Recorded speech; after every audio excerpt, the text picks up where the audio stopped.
Boa noite, pessoas. Boa noite, pessoal. Vocês estão aí? Tá todo mundo aí? Eu não me acostumo com esses negócios de não ver a cara das pessoas. Boa noite. Boa Boa noite. noite, tiozinho. Rapaz, quase que eu não acerto aqui o Zoom. Eu digo, eita, fora voltar que eu tava olhando aqui o WhatsApp. Mas tá certinho, tá aí, tá na área. Ulisses está na área.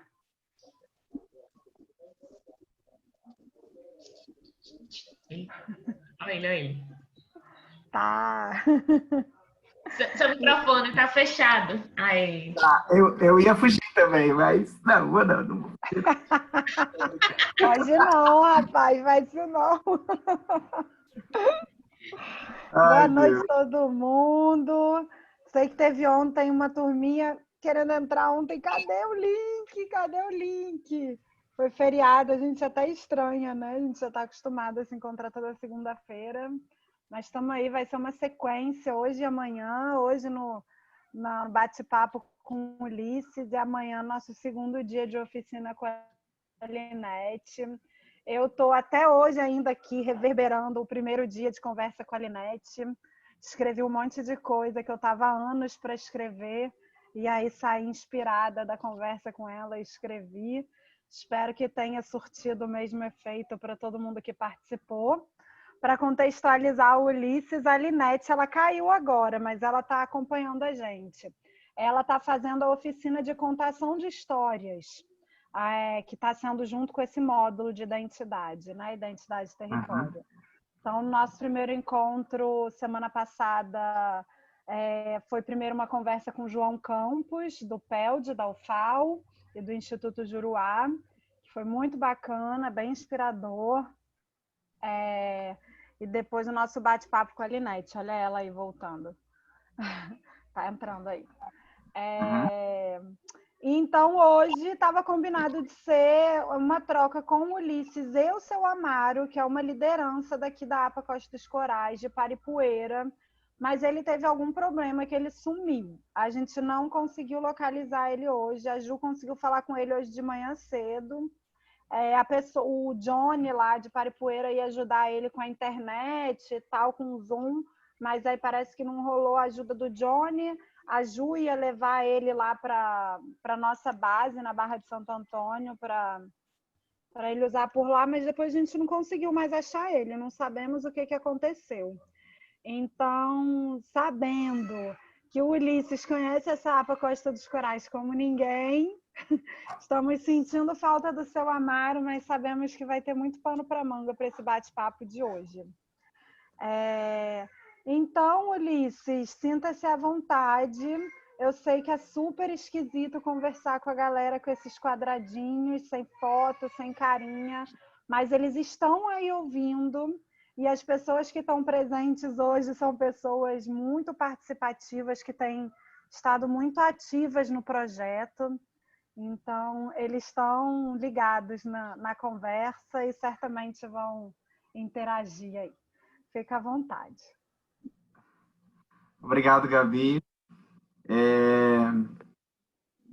Engraçado que eu tô te vendo, mas eu não tô me vendo. Como eu não tô acostumado com os outros, eu fico me olhando, não tô me vendo, que é estranho. Você tá vendo todo mundo assim, todos os quadradinhos, ou tá vendo só um grandão de quem tá falando? Tô vendo só um grandão seu. Então é isso. Vai lá em cima, assim, no alto da tela. Aí vai ter a opção de você exibir uma... Acho que é grade, que é escrito, né?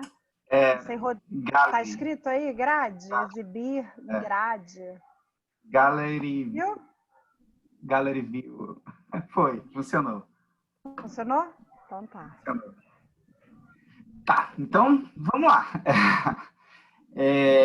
Primeiro, eu queria ver se tem a possibilidade de todo mundo abrir suas câmeras. Eu não sei se todo mundo está preparado, se fez o cabelo, se fez a chapinha, isso. Quem puder, por favor, abra suas câmeras.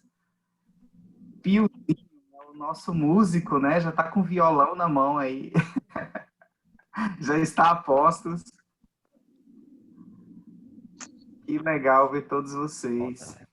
É minha mesinha aqui de apoio, eu fico usando ele. Ah, legal, legal. Esse que falou foi o Piozinho. Eu tô chamando pelo nome que tá aqui na tela, gente. É Pitiozinho, porque quando foram fazer aqui, aí botou Piozinho, mas é Pitiozinho. Ah, tá, Piozinho. Tiozinho. Mas pode ser também Piozinho, como preferir. Ok, não tem problema não. Então vamos lá. Hoje eu iria fazer uma entrevista com o seu Paulo Amaro, na verdade, assim, ia ser como falar das histórias da pesca, né, na APA Costa dos Corais, e a gente ia viajar um pouco na história de vida do seu Paulo Amaro e, com isso, fazer uma conexão sobre identidade e território, né? Entender, assim, na prática, o que é a constituição da nossa identidade, da nossa identidade cultural enquanto indivíduo, enquanto ser social e o que é o território, né? O que representa o território, o que é o território da pesca. Mas como o seu Paulo Amaro não está aqui com a gente, a minha ideia, a minha provocação agora, já que não é uma palestra, né? Eu não preparei nenhuma palestra acadêmica, não estudei sobre nenhum assunto aqui para apresentar a vocês, a ideia é a gente fazer um papo e então eu entrevistaria vocês. Por isso que seria bacana que todo mundo abrisse suas câmeras, porque eu quero ouvir um pouco da história de cada um. E vou explicar já como vai se dar o roteiro disso aí. Primeiro, deixa eu me apresentar melhor. Eu sou Ulisses, eu sou lagoano e eu me identifico muito com a história das comunidades pesqueiras, apesar de nunca fui pescador, nunca pesquei nada, né? Eu sempre tive medo, na verdade, do mar, um pouco de medo do mar, muito amor, muita admiração e muito medo, muito respeito. Mas família de agricultores familiares, né? Meus pais eram agricultores familiares, eram plantadores de abacaxi lá na zona rural de Arapiraca.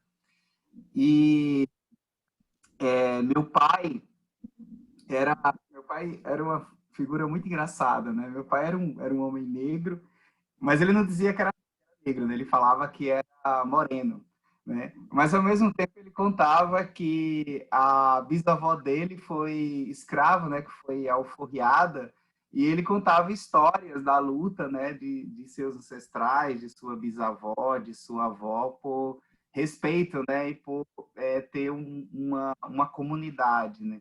E tem muitas histórias assim que permeiam a minha família paterna. A minha mãe sempre falava que a avó dela, ela teve uma avó que era índia, que foi capturada, caçada a dente de cachorro por um holandês, um homem branco, conhecido como holandês, da região aqui do Agreste de Alagoas, e que a avó dela tinha sido uma índia capturada a dente de cachorro.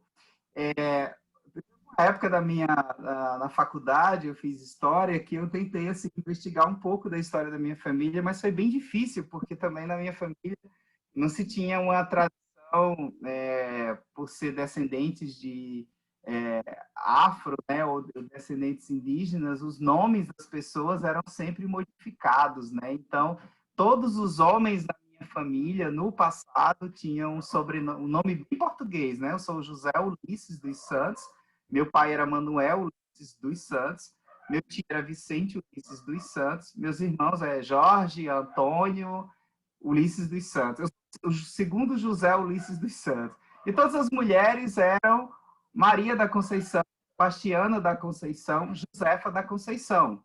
Então, era assim, uma tradição da família materna do meu pai, família paterna, no caso, que meu pai teve vó, bisavó, tataravó, todas mulheres negras, né, no contexto aí de transição do fim da escravidão, e aí sempre dava os nomes para as mulheres de Conceição e para os homens de Ulisses dos Santos, que era uma senhora portuguesa que foi proprietária, acho que da bisavó do meu pai, no tempo que ainda era escrava, e que dava esses nomes aos filhos, né?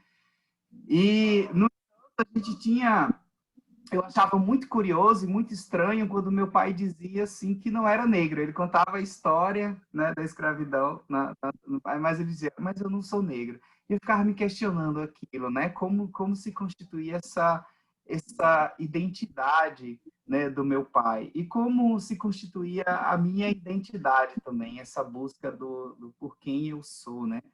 Apesar de ter saído de Arapiraca, de não ter seguido a tradição da minha família, né, de trabalhar na agricultura, com a agricultura familiar, eu, os meus sobrinhos, a gente acabou indo por outros caminhos, mas eu tenho essa lembrança, essa identidade, essa lembrança afetiva que não me descola das minhas origens, né? Por mais que eu seja diferente, hoje eu me sinto meio misturado, meio doido, né? Porque eu estou aqui no sul e não tenho sotaque do sul, mas eu volto para Arapiraca e todo mundo diz que eu não falo mais como as pessoas de lá, porque eu tenho sotaque de outro lugar. E aí eu vou para Maceió e aí ninguém diz que eu tenho sotaque do Ceará e eu, puta... Eita, tá gravando essa... Tá sendo gravado? Eu devia ter perguntado no início. Ah, sim, legal. Então, eu pensei, poxa, de onde eu sou agora, né? Qual é a minha história, qual é a minha identidade? Eu acho que é um pouco essa tônica da conversa que eu estou propondo, né, para a gente ter hoje aqui. Então, eu tenho algumas perguntas para fazer a vocês e gostaria que a gente debatesse e, em cima disso, a gente fosse construindo alguns conceitos, a gente se sentisse livre aqui para trocar ideias. Pode ser? Eu me apresentei, falei um pouco de mim, falei um pouco da minha família e eu gostaria de escutar de vocês também. E, interessante que eu cheguei na APA Costa dos Corais em 2007, comecei trabalhando no projeto Peixe Boi, com o projeto Peixe Boi, e que já era dentro do território da APA Costa dos Corais, né? De início eu trabalhava em Maceió, depois a gente foi para Porto de Pedras, depois a base se instalou lá em Porto de Pedras e em 2016, 2018 eu fui trabalhar na base da Barra de Santo Antônio, fiquei uma temporada trabalhando lá, morando em Maceió, mas foi uma época que estava acontecendo muita coisa na APA Costa dos Corais, revisão do plano de manejo, estava acontecendo muitas reuniões preparatórias para o seminário da pesca, muita discussão, muita coisa ali, a gente buscando uma aproximação maior da comunidade, e acabou que é um desafio muito grande de a gente estar, ao mesmo tempo, em vários municípios, em várias localidades, em muitas comunidades, né? E eu não consegui desenvolver muitos trabalhos, né? Não consegui estar presente em muitos trabalhos aí na Barra de Santo Antônio, em Paripoeira. A gente começou, e a nossa equipe, né? A gente começou uma série de discussões, mas que bom que as coisas tiveram continuidade. Mas aí eu não tive a oportunidade de conhecer todo mundo, né? Eu tive uma grata oportunidade de conhecer a Ana Paula, de Ana Paula realizar um curso conosco pelo ICMBio, e eu fui orientador da Ana Paula no seu projeto de intervenção, no seu projeto de educação ambiental, e o projeto da Ana Paula foi aí na Barra de Santo Antônio. Eu falo aí na Barra de Santo Antônio porque eu sei que muitos são da Barra, mas não tem só a galera da Barra, né, nesse grupo. Tem a galera de Jequiá também, de Paripoeira, Ipioca, e Porto de Pedras, e São Miguel dos Milagres. Não sei se todos... se esqueci de algum município, de alguma localidade, mas daqui a pouco a gente vai escutar a voz de vocês e gostaria que vocês dissessem de onde são, né, de onde estão falando. Então, eu conheci a Ana Paula e a gente fez um trabalho com os pescadores da Barra de Santo Antônio, que era um trabalho relacionado à defesa do território dos pescadores da Barra de Santo Antônio. A questão dos acessos à praia e dos espaços da pesca, né? Dos espaços coletivos da pesca, uma discussão sobre o direito dos pescadores de acesso à praia, de acesso ao rio, e as áreas coletivas de uso comum dos pescadores, né? Da ameaça que é sempre presente, não só na Barra de Santo Antônio, mas em vários municípios da APA e da Resex, Lagoa do Jequiá, que é essa a pressão dos interesses econômicos, do capitalismo, né, do trade turístico, de grandes empreendimentos, e isso pressiona sobre as comunidades pesqueiras e direito às comunidades pesqueiras. Então foi uma experiência incrível, assim, que eu pude escutar muitos pescadores da Barra de Santo Antônio, de Paripoeira também. Eu não lembro o nome de todo mundo, eu não vou lembrar com detalhes, mas eu tenho uma lembrança assim, muito carinhosa, muito afetiva, de muita história de luta, de resistência, e apesar de todos os conflitos, né, muita história também de alegria, de identidade, de apego, né, de afetividade com o território, de afetividade com a sua história, né, com a história de cada um, e o que cada um representa. Então, foi pouco o que eu aprendi sobre a pesca, mas o pouco que eu aprendi, o pouco contato que eu tive foi o suficiente para admirar e para me reconhecer de certa forma, porque quando eu olhava cada família ali de pescador, quando eu via a realidade e a história de cada um daqueles pescadores e daquelas pescadoras, eu lembrava da minha mãe e do meu pai, porque também foi uma história de luta, né, de resistência, de sofrimento, de sair, de estar na zona rural, de trabalhar com a terra, né, para sobreviver e para sustentar os filhos, os netos e dar o melhor de si. Então, eu me identifiquei muito, né. Bom, vê só, eu tenho aqui uma apresentação e aí a ideia e cada tem uns pontos que a gente para e aí eu gostaria de ouvir vocês. Pode ser? Combinado assim? É muito estranho, gente, esse negócio de ficar aqui falando e a gente... eu vi a carinha, a Gabi fazendo assim, a Ju também, os outros todos com as câmeras fechadas. O que será que estão fazendo? Pode. Ah, beleza. Vamos compartilhar aqui, que eu sou novato no Zoom. Tá liberado para mim, Ju? Compartilhamento de tela? Tá sim, lá embaixo tem um verdinho. Aham. Aí, tá indo. Já apareceu? Tá entrando.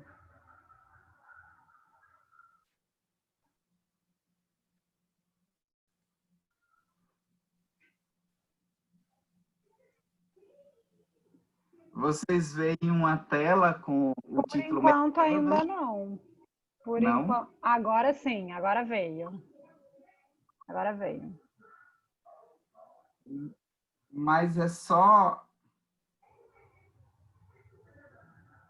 Tem um caranguejo aí no meio da tela? Tem, tá no slide 1.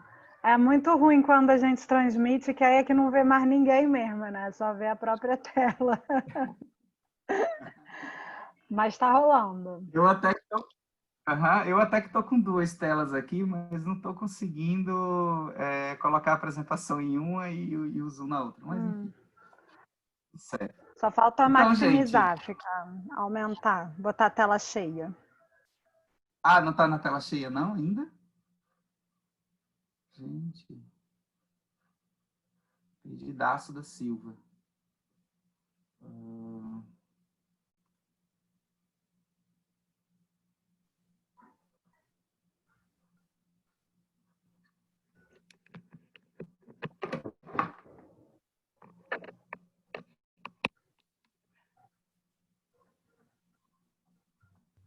Agora, tá na tela cheia? Ainda não. Tá passando, só não tá na tela cheia. Tá passando o PowerPoint, assim, com aquela barrinha lateral, né? Não tá no modo apresentação. Mas tá dando para ver. Tá.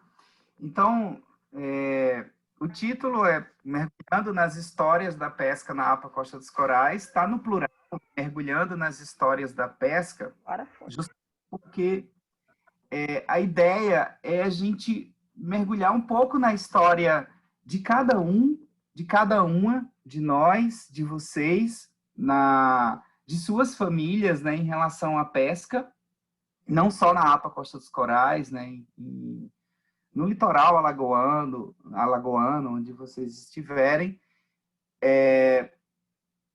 E essas histórias, né? Essas histórias todas, o conjunto dessas histórias forma um tecido, né? É uma rede que constitui a nossa identidade, né? A nossa identidade, essa identidade litorânea, essa identidade pesqueira, essa identidade que nos faz sentir como pertencentes a uma comunidade. Então, por isso que histórias no plural, mergulhando nas histórias, nas nossas histórias, nas histórias de vocês, né? Não é numa história oficial, não é numa história linear, não é numa história contada por outro, mas é a nossa própria história vivida e contada, mas principalmente herdada. É a história que é escutada, né?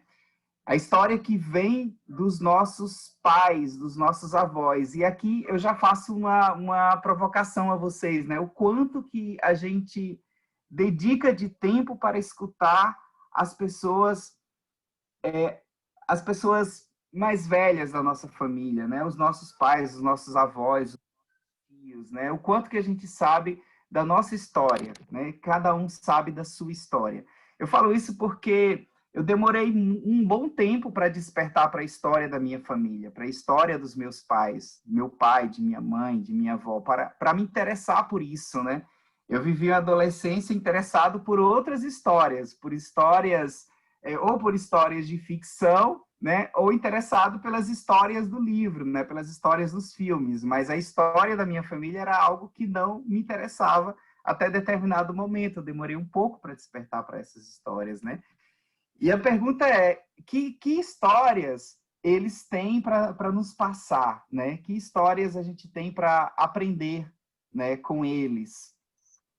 E aí eu trago essa imagem, a imagem da Ana Paula, né, uma fotografia da Bárbara, com esse rapaz que eu não lembro o nome, ele é da Barra de Santo Antônio, participou do curso com a gente, do projeto da Ana Paula, e eu não estou recordando o nome agora, mas é uma das figuras, né, ele e a Ana Paula, que contavam muitas histórias, né, das histórias de luta dos pescadores da Barra de Santo Antônio, das histórias do passado.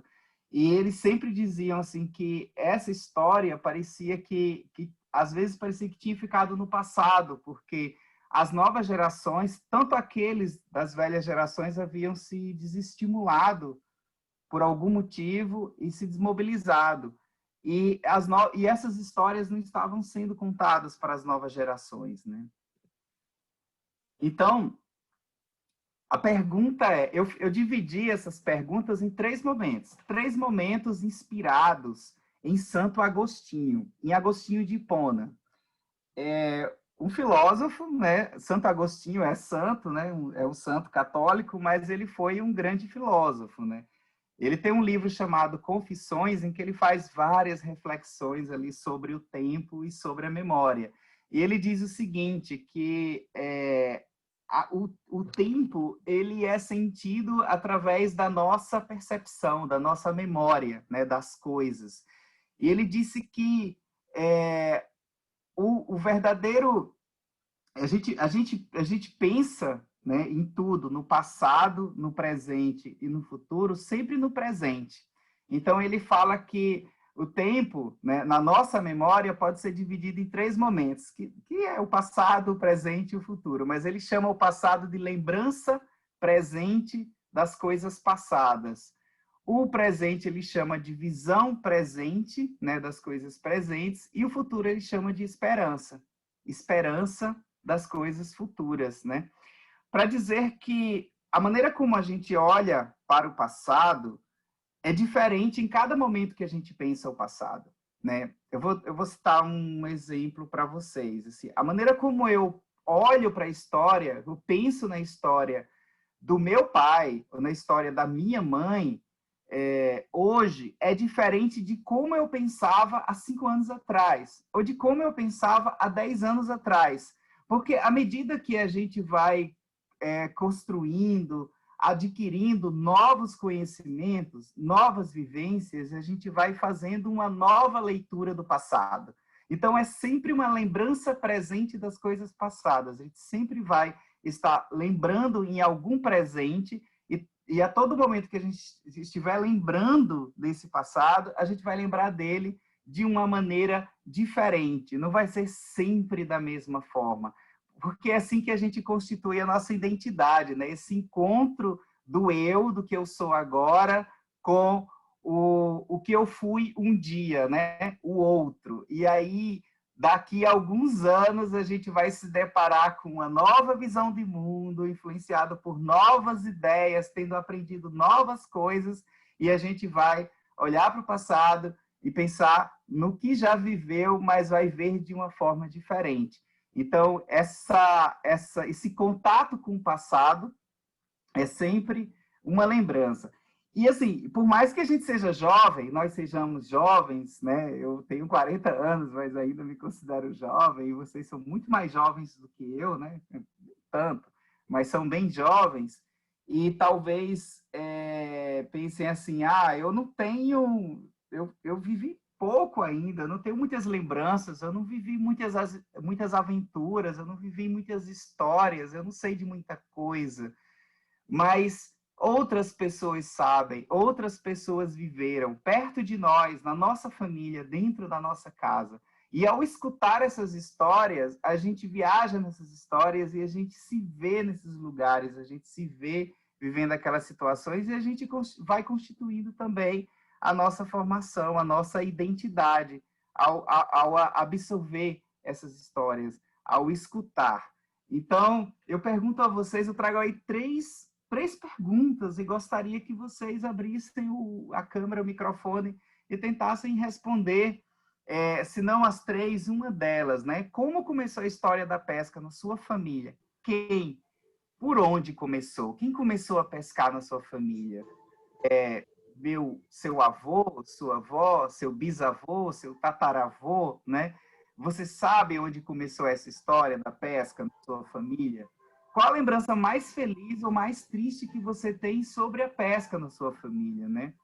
E alguma dessas histórias te marcou muito, né? Essa história que você viveu ou que você ouviu e vivenciou por essa projeção da memória, né? Que você vivenciou porque foi contado por alguém da sua família, por alguém próximo a ti, e isso passou a fazer parte da sua história. Então, recapitulando, porque eu vou tirar esse slide agora. Como começou a história da pesca na sua família? Quando? Como? Né? Tenta lembrar. Alguém já te contou essa história? E qual a lembrança mais feliz ou mais triste que você tem sobre a pesca na sua família? Que você viveu ou que você ouviu, que foi contada para ti? Então, escolhe uma dessas histórias. Qual foi a que te marcou? E aí, vamos lá? Vamos ao exercício? Vou dar um stop aqui na apresentação. Pessoal, eu joguei a pergunta copiada lá no chat, para se vocês ficarem na dúvida, mas acho que tá de boa. Quem vai começar? Oi.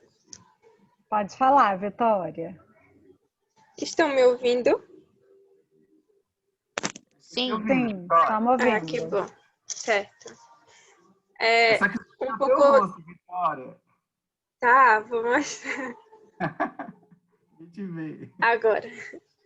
Então, Ulisses, um pouco da história que você contou sobre a sua família. Eu tenho muita curiosidade sobre a história da minha família e eu já perguntei um pouco. E a minha família é bem misturada. Vou falar um pouquinho e eu entro na história da pesca.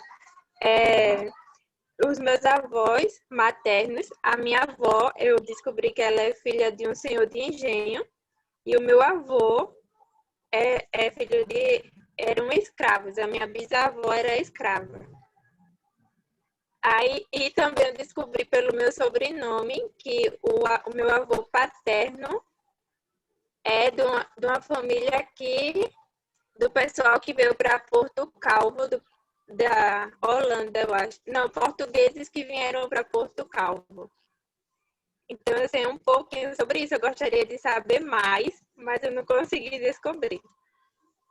E a minha mãe conta que a minha avó, ela vendia peixe na feira, lá em São Luís, e minha mãe ia com ela, então essa lembrança da minha mãe acabou se tornando também uma lembrança para mim, porque do jeito que ela contava, assim, eu consegui imaginar ela lá com a minha avó. E os meus tios são pescadores, então não sei exatamente como foi que começou, mas o meu avô materno, ele tem barco, então ele era pescador, aí agora ele só tem um barco, ele não vai pescar, mas ele continua tendo esse barco. E todos os meus tios, os irmãos da minha mãe, também são pescadores, então eu tenho essa relação. E acho que a história triste foi quando um dos meus tios, ele adoeceu, e a pesca é a única coisa que ele faz para manter a família. Então ele não estava podendo ir pescar e a gente via que parecia assim que ele adoecia mais por não poder fazer o que ele gostava e o que ele precisava, que era pescar. Então isso para mim é algo triste.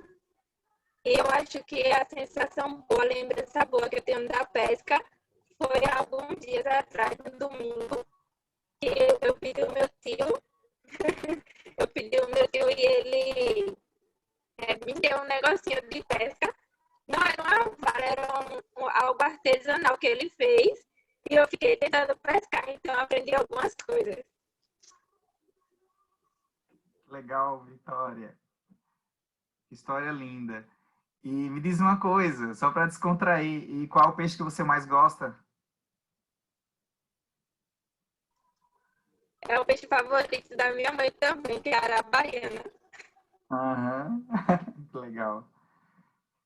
Obrigado, Vitória. Muito legal. Quem mais? Vamos lá. Duda. Vamos É, todo mundo, depois a gente faz uma reflexão. tá bom.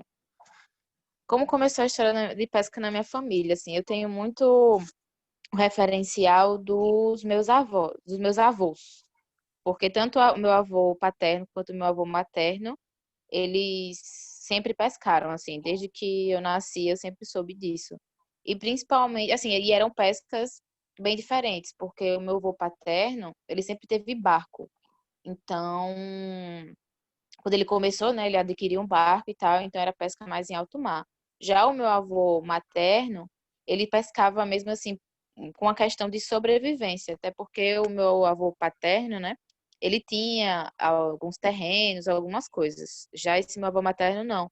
Então, ele ia com covo, pesca de covo, pescas mesmo aqui costeira, para poder realmente pegar alguma coisa para sustentar os filhos, né, que são eram 7 filhos. Então a minha mãe fala muito sobre isso, que às vezes ele pegava só uma tainha e tinha que dividir para os 7 filhos e a minha avó. Então assim sempre foi a pesca sempre foi presente na minha realidade, assim, sabe? Desde que eu nasci eu sempre fui muito inserida nessa questão.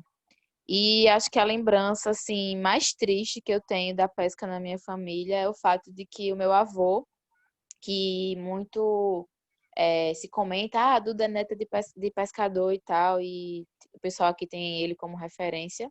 Ele sempre pescava muitos peixes e nunca me dava nenhum. Então, a minha avó tirava do que sobrou para me dar, porque ele sempre tirava os melhores peixes para os meus primos, que eram, né, os netos homens. Então, ele sempre gostou mais dos netos homens. E aí, eu não ganhava peixe. Então, quando eu ganhava, era um peixe assim, daquele cheio de espinha, que tinha super dificuldade e tal. E aí, dessa lembrança triste, veio a lembrança mais feliz, que foi quando eu comecei a ir pescar mesmo na jangada das outras pessoas para poder pegar o meu próprio peixe.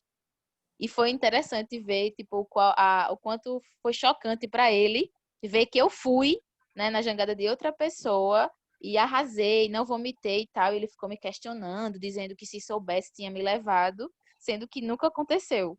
Então foi isso, assim, uma história meio engraçada e triste ao mesmo tempo. Aham. Muito interessante. Obrigado, Duda. Quem mais quer compartilhar sua história?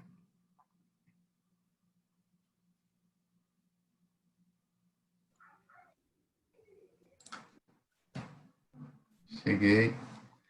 Boa noite. Boa noite.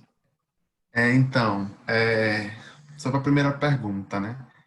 Eu, eu creio, eu vou aqui cogitar, que tenha sido, mas que começou com os meus avós, em relação à pesca aqui na minha família e tal. Eu nunca parei, assim, para perguntar sobre isso, nunca me interessei. A partir desse momento agora eu tenho um interesse maior, vou perguntar quando tiver os próximos encontros. Eu posso até trazer aqui essa experiência. Em relação à lembrança que eu tenho aqui, eu tenho, na verdade, algumas lembranças assim de alguns anos atrás, que a gente ia sempre pegar, a gente chamava aqui de tarioba, maçunim. Não sei se o pessoal conhece por esse nome. E aí a gente sempre ia logo de manhã cedo aqui na Ilha da Crua, na Foz do Rio Santo Antônio. Assim, eram momentos que você, quando criança, eram momentos bons, momentos simples, mas que agregavam muita coisa, assim, tipo, todo mundo feliz, tal. E uma outra lembrança, para ser breve, é que no meu primeiro ano, um ano de idade, meu avô era pescador, já faleceu, e ele gostava muito de barco, de fazer barco, de fazer barco. Pedi até para minha mãe trazer, que foi esse barco aqui que ele fez, de um ano de idade, e ele tá um pouco surradinho, mas eu acho que é a única lembrança assim que eu tenho dele mesmo, que ele sempre fazia, todas as vezes que tinha um aniversário ele fazia um barquinho. Aí eu ia aguardando esses barquinhos, tal, ligado muito à pesca. É a única lembrança que eu tenho assim dele, né? E é, na verdade é uma lembrança feliz e triste, que também remete um pouco a ele. Ahn, Deixa eu ver. Eu acho que isso também me marcou bastante, assim, porque eu não tinha essa visão de quão importante era para ele parar, tirar um tempo da vida dele, assim, para fazer um barco para o neto. E que hoje, assim, nessa conversa e com todo o conhecimento, assim, que a gente vai adquirindo, a gente vai vendo que o quão importante era essa lembrança dele guardada e materializada em um barco. E para ele era muito simbólico. É isso. Obrigado. Que barco lindo. Quem mais? Gente, não se sintam obrigados, nem obrigadas a falar. Tá muito legal. Seria muito legal se a gente pudesse escutar mais histórias. Mas sintam-se à vontade. Eu, Gabriele, Pode falar, a minha Gabriele. história na, a minha, a minha história na pesca começou com o meu bisavô paterno, é, que ele pescava, mas para sobreviver, porque como não tinha uma renda, outra renda, ele tinha que pescar para dar comida à minha avó, às minhas tias e ele próprio comer. E quando não, uma história bem parecida com a da Duda, que quando não tinha peixe suficiente, comida suficiente, quando ele chegava da pescaria e não tinha comida suficiente, ele preferia dar às filhas. É, ficava com fome, mas preferia dar às filhas, porque partiu o coração dele ver elas com fome e não ter nada para comer. Uma lembrança triste assim é quando você quer pescar e as pessoas não deixam, né? Que do meu avô foi passando de geração em geração. O meu tio tem curral. O meu pai também pescava. Quando não estava trabalhando, agora ele tem outra profissão. Mas quando a gente está assim, finais de semana, quando vai assim para a praia, que vai para pescar. E quando eu era menor, eu e meus primos, eles não queriam deixar, mas a lembrança triste também boa é que agora a gente pode tomar nossas decisões, a gente se a gente quiser ir, a gente vai. E eles não impedem. Essa é a minha história. Legal, Gabriele. Obrigado. Quem mais? Piozinho, Ana Cristina, Lívia, Thaís. Vocês querem falar? A Lívia e a Thaís são lá de Jequiá.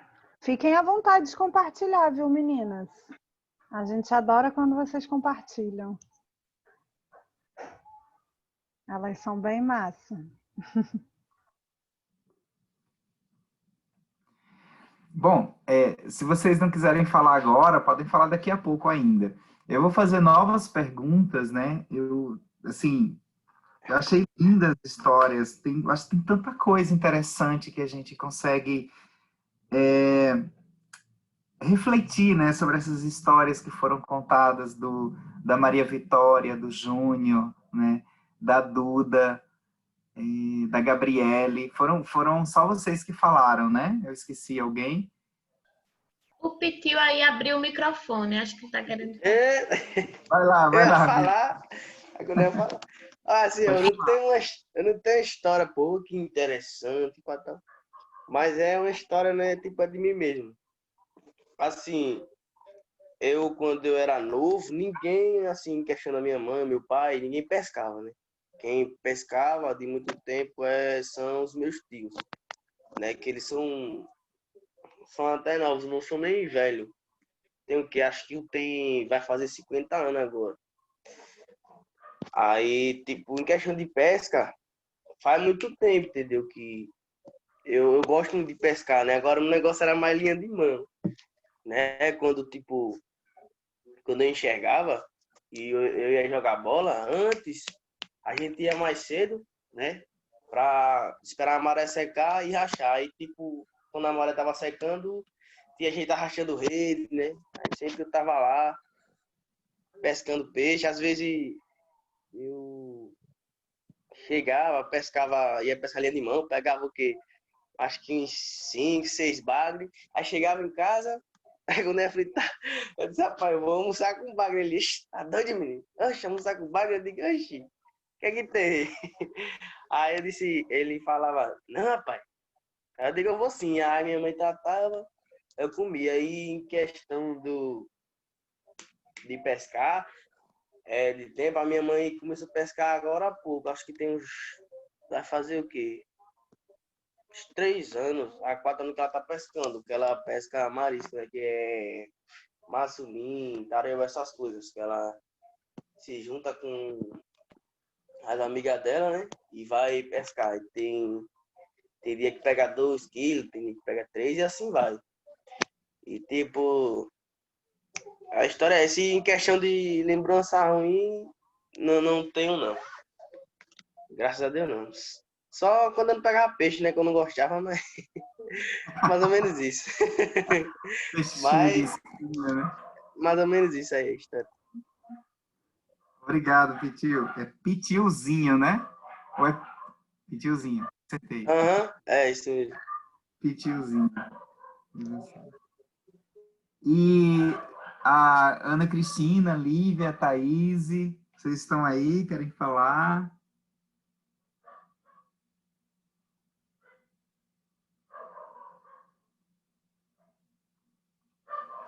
Vou seguir. Se vocês quiserem falar, é só dar um alô. Então.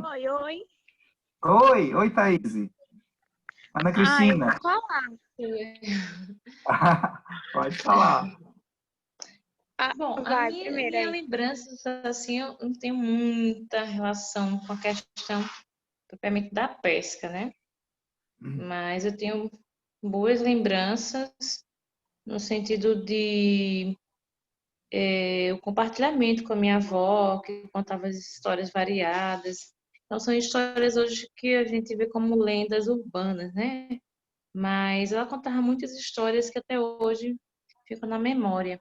Interessante, que aí ela fazia parte de uma história oral e na época não tinha muito conhecimento. Aí, mas ficava escutando muitas vezes. E até hoje, acho que o que eu aprendi da lenda urbana da Mulher da Capa Preta, das aventuras dos amigos dela na época. Quer dizer, ela hoje teria os seus quase 100 anos, né? Mas do período em que ela era jovem, são muitas histórias. Então, eu conheci muito através da oralidade da minha avó. Então, é gratificante isso, é muito bom relembrar. Mas ela contava muitas questões relacionadas à pesca também, né? Pelo local que nós morávamos, de ser área lagunar, e que tinha muito, como é que se diz? Era a área que foi aterrada para a construção de casas. Ela mostrava a localidade onde aconteciam, onde havia as embarcações vindas do Marechal Deodoro. Então, isso aqui há uns 80 anos atrás, então realmente é uma história bem interessante, que até hoje fica na memória a história do bairro em que eu morei 35 anos. Legal. Obrigado. Eu fiquei curioso, até o Matheus comentou aí no chat, de ouvir as histórias da sua avó. Certamente eram muitas histórias interessantes, né? Muitas. Histórias. Ela contava a questão da mulher da capa preta, ela não contava diretamente que era uma lenda e tal. Ela não tinha muito essa questão de lenda, né? Mas ela contava que o certo rapaz foi ao baile e conheceu uma moça e se encantou por ela. E que no final ele queria levar ela em casa, mas ela não deixou.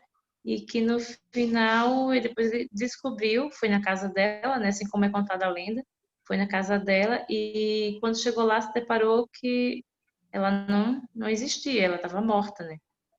Aí essa questão da lenda é assim, eu só vim ter conhecimento depois que eu me entendi como um conhecimento de história mesmo. Ela contava as aventuras do amigo, que estava sempre assim, viajante, que muitas vezes se deparava em situações de não ter o que comer. Então, ele fazia um tipo de teatro e era engraçado ela falar que o nome do personagem, do real mesmo, era Natalio. E esse Natalio, ele se aventurou uma vez que queria comer, não tinha dinheiro. Então, disse que tinha dor de barriga e foi dar comida, começou a passou mal e não pagou a conta. Era um aventureiro, na verdade. Isso acho que é aos 80 anos atrás, né? Imagine quanta coisa que era passada por ela. Coisas assim que eu também muitas não recordo bem, mas Natália era um personagem bem assim, dinâmico nas viagens, né? Os passeios. Em determinado ele correu bastante e era à noite e ele dizia: seu soldado, me solta que eu sou chefe de família.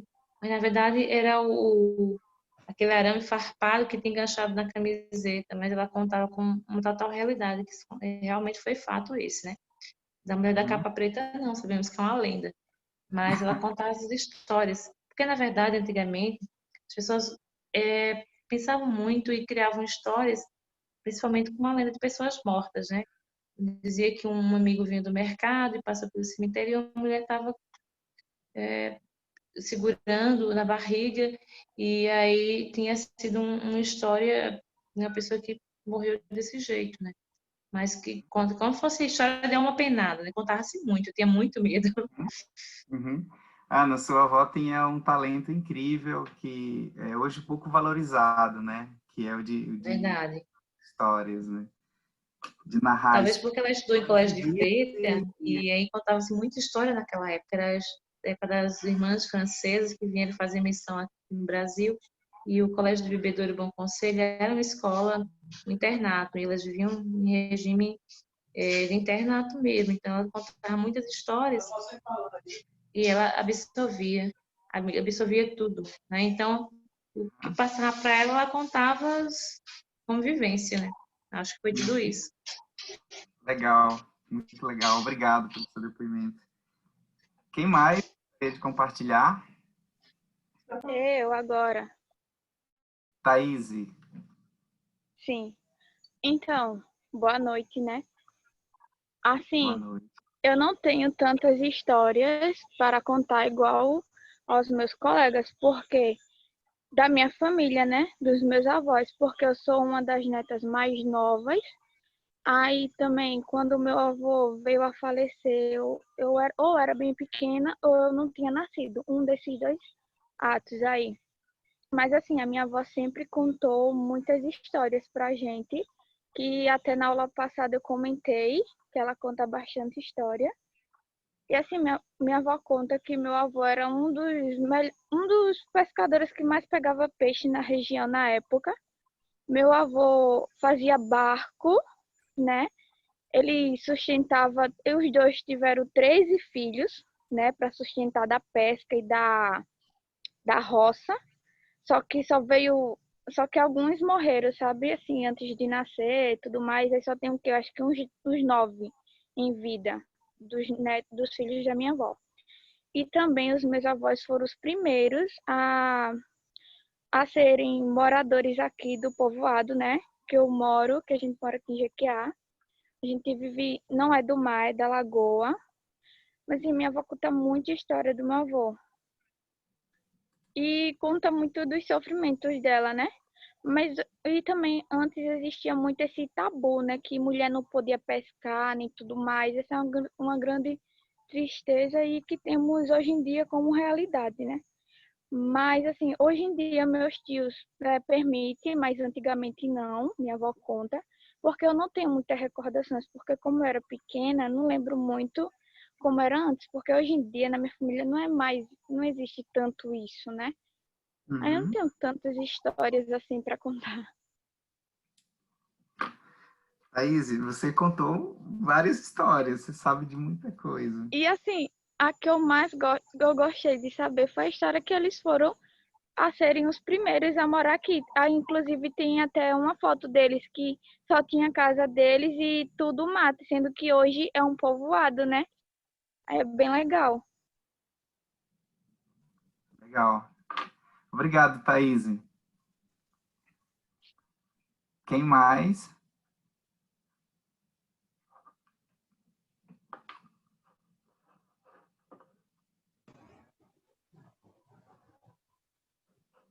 Lívia, Daniel. Bom, vamos seguir, então? Vitória abriu o microfone, mas não está dando para ouvir, Vitória. Não dá para ouvir, não. Não. Tira o fone. Ai, Fala aí, sem o fone. Não sei. Aí. agora deu. Agora deu. Pode falar, Vitória. Pronto.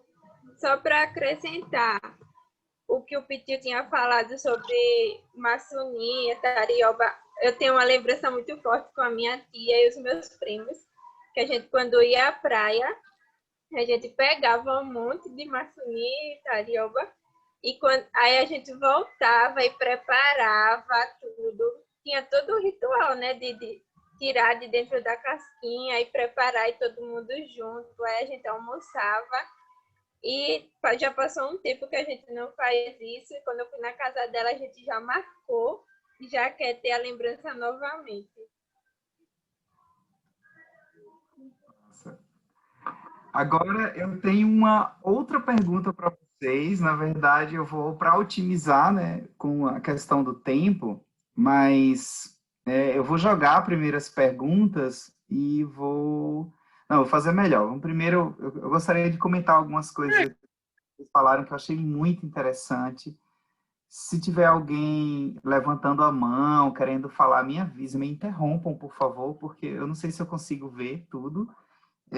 Não estou acompanhando o chat também. Mas olha, quantas histórias interessantes nós escutamos aqui, né? Coisa que a gente pode analisar, essa questão da participação da mulher na pesca, né? Porque nem toda história, nem toda memória e memória de família, né, é de coisas que a gente gostaria de ter vivido. Algumas coisas nos magoaram, algumas coisas nos incomodaram, né? Algumas coisas a gente quer romper, a gente quer que seja diferente. E outras coisas nos marcam e nos definem, né? Enquanto pessoas, né? Enquanto definem os nossos eus. Então, as lembranças da infância, a questão da escravidão, né, da história da escravidão na nossa família, né, a história do sofrimento, a história da divisão, essa coisa de dividir o pescado e dar o melhor pescado para os netos homens, para os filhos homens, já em outra família dos melhores peixes para as mulheres, para as meninas, né? Desse cuidado, mas ao mesmo tempo, em ambas as famílias em que a gente escutou esse relato, tem a questão de não, a mulher não pode pescar, a mulher não pode participar da vida da pesca, né? Porque a mulher tem que ficar em casa. Então, assim, velhas concepções, tradições que necessariamente nem toda tradição, nem toda lembrança, nem toda memória é algo que a gente tem que tomar esse cuidado, né? Porque quando a gente fala em identidade e memória, né? E isso mexe afetivamente com a gente, mas nem tudo é necessariamente uma boa lembrança, né? Mas isso nos marca, isso nos define até e nos ajuda a nos constituir, até no sentido de pensar assim, eu vou fazer uma outra história, né? Eu vou fazer diferente, né? Eu serei diferente, ou eu vou marcar a minha história, a história da minha família, das novas gerações, de uma forma diferente. Mas sem negar o aprendizado, né? Sem negar essa conexão, sem negar essa identidade. Eu acho que esse reconhecimento das nossas origens é muito importante para a gente definir quem nós somos, o nosso presente e o que será das nossas ações futuras, né? Daquilo que a gente defende, daquilo que a gente acredita. Agora eu pergunto a vocês, fazendo uma reflexão sobre a história atual de suas famílias e de suas comunidades, né? Do espaço que suas famílias utilizam, ou que a comunidade, não só do seu núcleo familiar, mas da sua comunidade, do seu povoado, do seu município, né? Olhando para a história dessas famílias, dessas comunidades, no qual a sua se insere, como é que você vê hoje, né, a história da sua família, né? E como isso, né, o que mudou também com a chegada da unidade de conservação, né, da reserva extrativista, da APA Costa dos Corais, o que isso traz de bom, o que isso traz de ruim. Eu acho que esse é um momento assim, descontraído para a gente conversar e de expor mesmo as dificuldades, as críticas, né? Então, assim, como hoje está a situação da pesca na minha família, na minha comunidade, e como isso dialoga com as políticas públicas, né? E a unidade de conservação é uma política pública, e ela traz uma definição de território, ela limita, né? Ela define regras, né? E como isso impactou na história da sua família e da sua comunidade. Eu gostaria que vocês falassem assim rapidamente na sua visão, nessa visão presente das coisas do presente, né? Como está agora. E, ao mesmo tempo, de fazer essa reflexão de como está a história da minha comunidade, como a minha família se insere nessa história, né, e como isso se relaciona com a unidade de conservação, qual é a minha expectativa em relação ao futuro, o que a gente espera construir diante dessa nova realidade, né? Que expectativa, que sonhos, né, que vocês têm de ver a vida na comunidade, né, nessa relação com a unidade de conservação, mas também assim, um futuro para suas comunidades. Ficou difícil?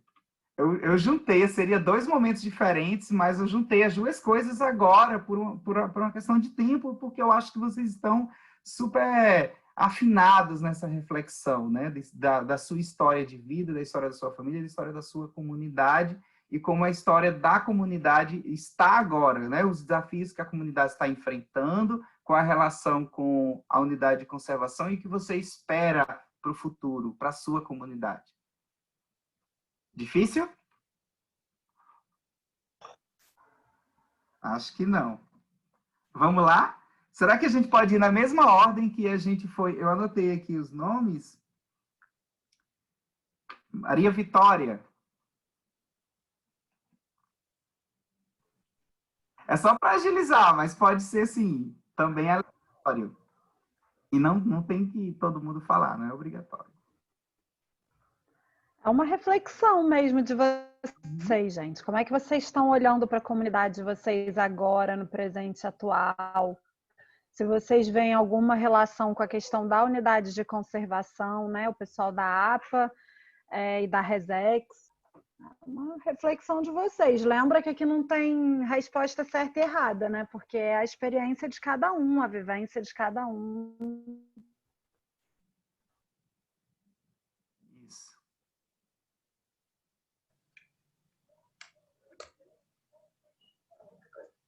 Sim, eu comecei a participar agora. Assim, há um tempinho atrás eu já pesquisava um pouco sobre como eu poderia ser mais ativa na minha comunidade. E eu comecei isso através da política, pesquisando mais e tentando saber o que os vereadores tinham que fazer e tudo. E até quando eu tenho alguma dúvida, eu procuro o vereador que eu votei e eu converso com ele para saber as coisas. E sobre a questão agora da pesca, depois que eu entrei no projeto, que eu estou vendo mais sobre isso e tentando participar mais. Assim, eu não sei exatamente o que está mudando, porque eu comecei agora, então eu posso perguntar para os meus tios o que eles estão achando. Então, foi algo agora que me despertou, que eu não tinha pensado sobre isso. Mas eu percebi que, por conta da pandemia, teve alguma dificuldade, que eu vi o meu tio reclamando logo no começo, que ele não estava conseguindo ter o mesmo rendimento que ele tinha antes da pandemia. Então, eles passaram por algumas dificuldades. Então, eu tenho só isso para falar. Eu não estou muito dentro do que está acontecendo, mas agora eu vou procurar saber. Obrigado, Vitória. Duda, quer falar? Oi, estão me ouvindo? Sim. Então, é para falar sobre a influência da unidade de conservação, né? Na Uhum. pesca aqui, Sim, e ou os seria... desafios atuais das comunidades Certo. pesqueiras, né? Frente à situação Então, das políticas públicas, unidade de conservação. sim, eu acho que assim, com a unidade de conservação, eu vejo agora que os pescadores eles já têm uma percepção maior, né, da importância da pesca artesanal para a região. Principalmente assim, aqueles pescadores que hoje são jangadeiros, né, que trabalham com o turismo, e que já passaram por capacitações do ICMBio, do IAND e tudo mais. Então eu converso com eles hoje e percebo que eles já ampliaram um pouco a visão, sabe? Comparado ao tempo em que eu falava com eles sobre pesca artesanal, sobre a importância do que eles fazem, e eles não tinham essa percepção mais aguçada com relação a isso. E também conheço outros que agora já tem toda a questão do cuidado com a natureza, sabe? Faz os passeios ou então vai pescar, já se prepara para não jogar lixo, né? Tipo, para que não caia sacola, por exemplo, no mar. Eu já tive já presenciei esses momentos, então eu acho que a unidade acabou influenciando de forma bastante positiva na pesca, sabe? Daqui, da região. E os desafios que eu acho que são bem evidentes é que, como até a Vitória falou, né? Caiu bastante o desempenho dos pescadores, até porque alguns tiveram, né, coronavírus. Um amigo meu que era pescador também acabou morrendo devido à doença. Então, isso acabou abalando um pouco. Mas também a pesca acabou sendo uma válvula de escape para aqueles pescadores que estavam mais para o turismo do que para a pesca, sabe? Acabaram voltando todos pescar, porque como estava sem passeio, né? As piscinas estavam fechadas, muitos que eu não tinha visto mais indo pescar acabaram indo. E aí foi algo assim interessante. Eles continuam indo para realmente ter, né, a renda deles, tanto para subsistência como para pagar as contas, enfim, sustentar a família. E outra coisa que a gente está passando também, que é a questão do óleo, né? Porque quando teve a questão do derramamento de óleo, e aí juntou com a pandemia, eles reclamam muito sobre a questão do pescado, de peixe encontrado com resquícios de óleo, lixo dentro dos peixes. Então, isso também é uma dificuldade, assim, que tem passado bastante. E a questão também do auxílio emergencial, né? Porque alguns não conseguiram receber, enfim, porque são pescadores, então muitas coisas, muitas complicações acontecendo, mas é isso aí. Obrigado, Duda. Gabriele, quer falar? Quero falar. Ó, pra ser bem sincera, até peço desculpa pela sinceridade, eu vejo que a população aqui de Impioca, de 100%, 80 sabe que nós, 80 não sabe que nós vivemos em uma unidade de conservação. Eu não sei o porquê, porque eu tenho 15 anos, ninguém, antes desse projeto, nunca ninguém veio falar para mim que a gente vive em uma unidade de conservação. E se não fosse esse projeto, eu nunca queria saber. Os pescadores vêm enfrentando desafios, mas eu acho que a pescaria daqui de Ipioca não é muito para a venda, e sim mais para o consumo. Então, pode ser que o desafio seja menor, porque o próprio peixe que ele pesca, ele está consumindo. Então, ele não está vendendo aquilo, está consumindo, então o desafio para mim o desafio é menor. E é isso, eu acho que as pessoas daqui têm que se conscientizar mais, procurar saber mais sobre o lugar que vive, porque eu vejo muitas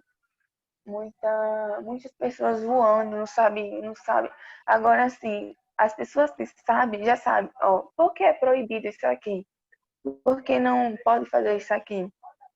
Tem essa consciência, mas não tem a consciência que nós vivemos em uma área de conservação. E isso que é chato, porque se você não sabe disso e você sabe que aquilo é proibido, você nunca vai entender. E eu não sei, talvez nós jovens mesmo temos que passar isso para essas pessoas, mas eu não sei como vai chegar a toda a população. E isso preocupa bastante, porque as pessoas costumam muito criticar e ajudar nada, mas criticar é sempre. Gabriele, muito obrigado. E obrigado pela sinceridade. Júnior. Me ouvindo? Sim. Tá. Então, eu vou trazer um pouco do contexto mais familiar, né? Por exemplo, na minha família, de 2005 para cá, houve bastante diminuição em relação a pessoas ligadas à pesca. Hoje em dia, praticamente não existe pessoas que, por exemplo, tiram sua renda diretamente da pesca.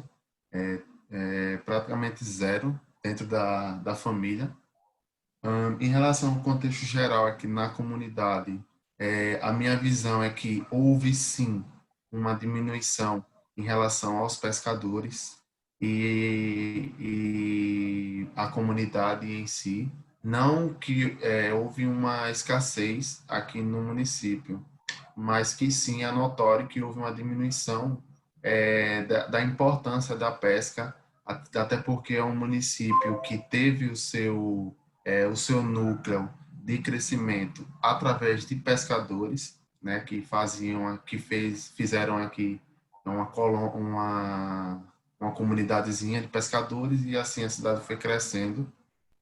Em relação aos desafios, eu acho que o maior desafio em relação a questão que a gente fala é a informação, porque às vezes, como a Gabi falou, né, eles não sabem em determinadas situações do que é uma unidade de conservação, quais os seus direitos que eles têm, quais as suas obrigações. E isso, às vezes, acaba tendo conflitos. Conflitos esses que poderiam serem resolvidos com a informação. Mas a unidade de conservação, ela trouxe muito abriu não 100% da população, mas eu acho que boa parte da população, principalmente com os líderes comunitários dentro daqui do município, essa visão da importância da pesca, não só para o sustento, mas para a continuidade dessas comunidades que não podem perder, como elas vêm perdendo espaço dentro do município. Perdendo espaço, como eu falei anteriormente, no núcleo familiar, e isso é meio que uma cadeia que a gente vai vendo isso chegando num contexto mais geral no município, até chegando ao ponto deles terem que sair das suas comunidades para irem para outras comunidades, como pescaria, Ipioca, fazer meio que uma conversa entre os pescadores daqui e de lá, para que eles não possam perder essa tradição e esse único meio de sustento que eles têm, que é a pesca. E a APA, a questão da unidade de conservação, ela é importante por isso, porque não sei se todos têm essa informação, mas a APA ela traz muitos benefícios para os pescadores, como as zonas de pesca, como as pesquisas, como áreas que são protegidas justamente como um banco, né, de peixes para essas pessoas, que se não houvesse a unidade de conservação, a gente sabe que essa diminuição, né, do aporte de peixes, ela seria bem menor do que ela é hoje. Show, Júnior. Obrigado. Muito legal. Petilzinho, quer fazer um comentário? Qual a sua visão?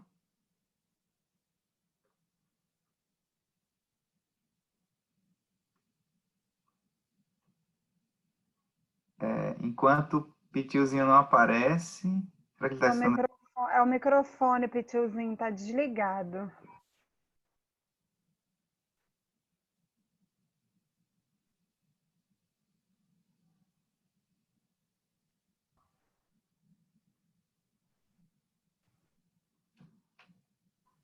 Petilzinho? Ele tá tentando ligar. Pera aí, rapidinho. Beleza. Tu tá tentando ligar o microfone, Petilzinho? Dá um sinal pra nós aí. Vai falar depois? Vai falar. Pronto, vai falar depois. Ana Cristina, quer falar? Ela deu uma saidinha, ela falou aqui no chat, acho que ela volta depois. Sim, ela estava com a internet. Consegui! Pronto, o Petilzinho e a Ana tá entrando. Fala aí, brother. Qual é a sua Quem vai reflexão? falar mesmo? Como é que é? Você? Assim, eu vou falar assim um pouco do que eu, na minha opinião, entendeu? Porque eu nasci, eu não sou de sair muito, né? Também, tipo, né, eu tô meio fora, mas aqui, pô, na comunidade, eu acho que deu uma caída, velho. Em questão da pesca, né? Até por causa do negócio do óleo, né? Que teve, que saiu poluindo tudo, aí os pescadores, teve muitos que passou um bom tempo, né? Sem ter o sustento aí do peixe por causa dessa coisa do óleo. E também esse coisa do auxílio, teve muito pescador que deixou de pescar por causa do auxílio, entendeu? Confiando no dinheiro do auxílio, né? Aí, tipo, é tão tal que aqui em casa, graças a Deus, meu pai tem alguns amigos que sempre vêm entrar um peixe, né? Que meu pai vai lá e faz o serviço das garateias dele, né? Aí não cobra nada, meu pai, não, deixa pra lá. você é trabalhador igual a mim, eu não vou estar cobrando, né? Alguns, né?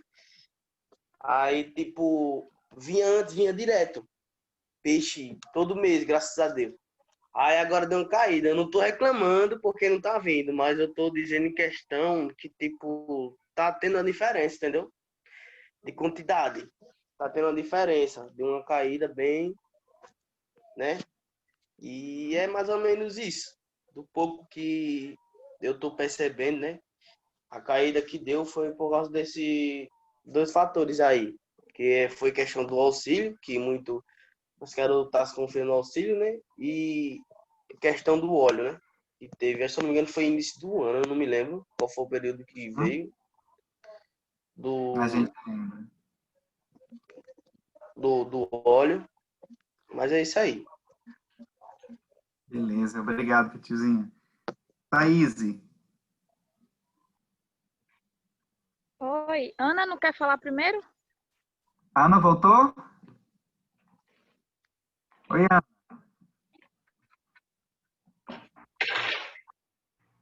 Eu não sei se ela sabe qual é a pergunta. Eu escrevi lá no chat, Ana, se você quiser, se der para você ler, eu não sei se quando cai e volta fica aparecendo no chat. Eu vou olhar porque caiu, eu acabei de chegar, aí perdi o Wi-Fi e tô com o Wi-Fi em casa agora. Deixa eu dar uma olhadinha aqui na pergunta. Tá certo. Enquanto você dá uma olhadinha na pergunta, Ana, depois eu posso até repetir, a gente chama a Thaís. Thaís, você quer falar? Para a gente ganhar tempo? Vou sim. Assim, né? A nossa reserva, né? Daqui, a nossa reserva, ela é bem representada. E quando a gente precisa de apoio, ela tá sempre junta e tudo mais. E a importância dela, né? Porque se não existisse ela, aí a pesca seria desordenada como eu creio nos tempos anteriores, né? Nos tempos dos meus avós e tudo mais. E aí, como toda coisa, ou quase tudo de nossa vida tem regras, então na pesca não seria diferente. Só que o problema é que, como o Júnior comentou, eu acho que foi o Júnior, que, assim, um exemplo aqui, né, no povoado, é uma coisa de geração que os moradores, ele não enxerga o CMBio, a Resex, como uma fonte de apoio, e sim como a legislação, né? Esse que é o problema. Porque, assim, para ser sincera, até eu pensava de tantos meus parentes, de tanto a quem estava ao meu redor, de tanto falar. Mas, assim, depois que eu tive a oportunidade de me tornar conselheira do CMBio, eu tive em mãos informações muito importantes que quebrou esse tabu de minha cabeça. E quando eu vejo alguém comentando, eu sempre tento explicar, mas são poucos que dão ouvidos, né? E eles não enxergam isso como um apoio, uma Resex como um apoio. E aqui também a questão é que eles querem. Porque assim, o mês de agosto é o mês da desova dos camarões e de alguns peixes. Aí eles põem 100.000 regras, né? Normalmente. Tem regra, não é a legislação, né? Que seja proibido, né, pescar nesse período. O problema é que tem muito morador, pescador, que só tem essa renda familiar, que depende muito disso. Então seria bom que aqui a gente tivesse em mãos o defeso, né? Mas isso até aqui não chegou. Então o que eu sonho, o que eu espero muito é que tenha o defeso, né? Porque tem pessoas que dependem daquilo. Então se ele tivesse uma renda a não ser pescar, eu creio muito que eles não iam pescar. Mas eles vão, eles correm perigo, quem não é como é que diz, acho que permitido, né, por lei. Quem tem aquela carteirinha da colônia e tudo mais, quem paga, né, para ter aquela lei de pescar. Quem não tem, tem que ir, tem que correr perigo assim mesmo, porque só depende daquilo. Então seria importante o defeso. E em todas as reuniões que eu posso, eu sempre ponho essa questão, né? Coloco essa pauta, porque é muito importante. E eu tenho conhecimento, eu sei como é difícil, né, para algumas famílias que não têm renda por fora a não ser a pesca, que não depende da pesca. Acho que é isso. Beleza, maravilha, Thaís. E a Ana? Ana, para a gente terminar essa rodada, É porque eu demoro a achar o microfone e ativá-lo. Porque o Meet era mais fácil, mas eu sei que ele está aí procurando. O que acontece? Eu concordo em si com o que as meninas estão falando, da questão de uma boa parte dos pescadores, infelizmente, não valorizar, né, a sua comunidade, o seu trabalho em si. Olha só, alguns anos atrás eu vivi uma experiência em uma comunidade lagunar, no qual eu participava da igreja, e foi alguns projetos voltados para a área lagunar das marisqueiras, pescadores em si. Então, a proposta na época era que formasse uma associação, uma cooperativa, né? Ocorreu cursos profissionalizantes, específicos, mas assim, a gente não via muito interesse daquelas pessoas que eram público-alvo, porque muitas não participavam do curso e era oferecido à comunidade. Então, era um curso de processamento de pescado, para aproveitar o peixe de uma forma, na íntegra mesmo, todo cabeça, tudo do peixe que pudesse ser aproveitado. Então, foi ofertado esses cursos, mas poucas pessoas se interessavam a fazer. Então, muitas também falam da questão da estrutura. Deu, assim, deu curso, se profissionalizou, mas como é que o governo, como é que alguma instituição entraria para fornecer freezes, uma estrutura para que eles pudessem iniciar um pequeno negócio, coisa desse tipo, né? Mas, assim, no geral mesmo, eu não via muito interesse, não, infelizmente. Né? Mas que houvesse um tipo de cooperativa, alguma instituição, o próprio governo investisse nessas comunidades de pesca, para que pudesse não só dar um curso, mas dar uma estrutura, né, que pudesse perceber o quanto é valioso a pesca, não só no sentido econômico, mas no sentido assim, de formar pessoas, de dar continuidade a essa herança, né, que deveria ser passada de pai para filho, que mostrasse na pesca não só a questão daquilo ali, que não ficaria apenas ali. Ah, eu quero coisas melhores. Por que não melhorar ali mesmo na comunidade, né?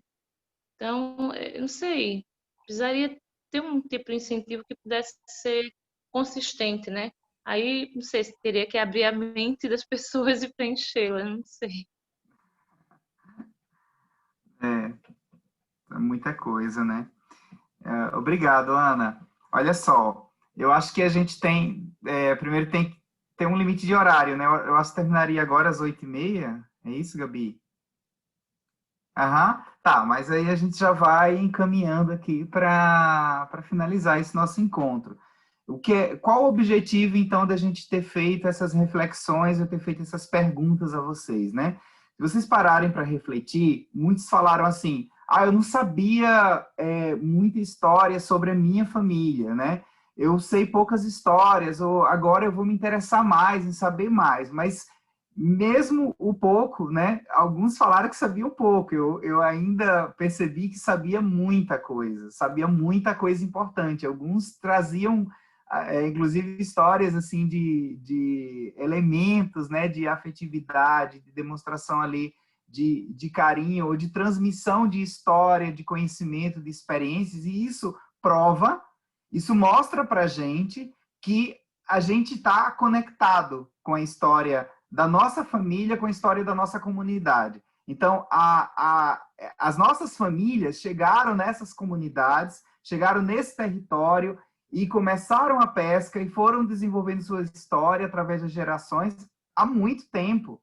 Há mais tempo do que a existência, né, talvez, da própria municipalidade, do que a criação da unidade de conservação. A nossa identidade vem se construindo relacionada a essa atividade da pesca, a identidade de cada um de vocês, há muitas gerações.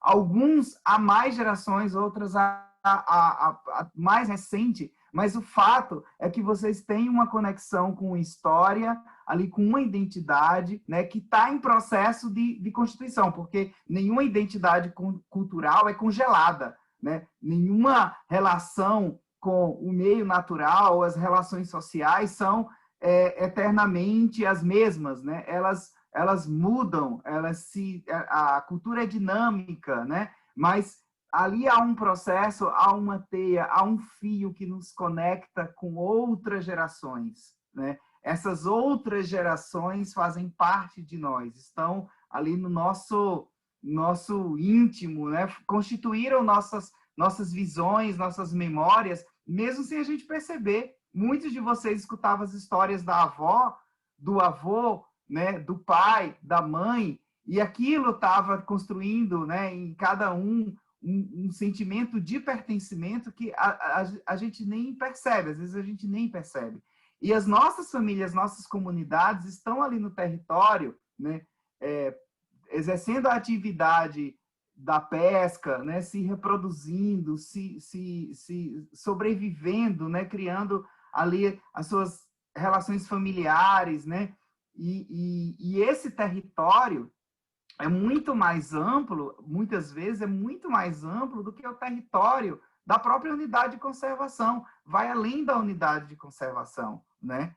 Vai muito além, porque quando o pescador ele sai para pescar, ele vai para o mar, né? Todo o mar é seu território, é seu espaço, né? Então, cada pescador vai ali, ou pescadora, ou marisqueira, né? Então, vai constituindo uma relação com o território que antecede a identidade cultural de pescador, de pescadora, de pertencente a uma família de pescadores, antecede e muito as políticas públicas, né? Às vezes antecede a criação do município, a denominação do povoado, né? Alguém falou assim, a minha família, os meus avós foram os fundadores do povoado, né?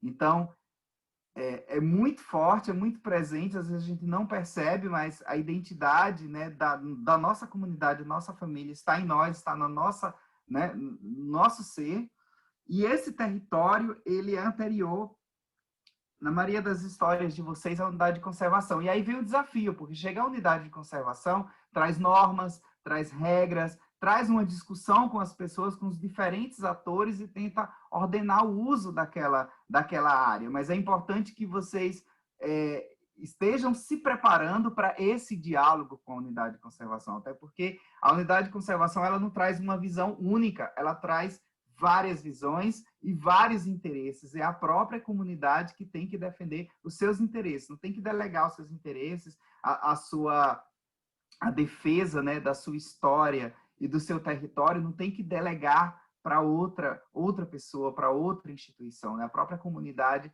que defende, diz o que precisa, né? e como se relaciona e como vem conservando aquele território. E se vem errando, né? A comunidade pode aprender, vocês têm esse papel essencial de fazer essa reflexão crítica, né?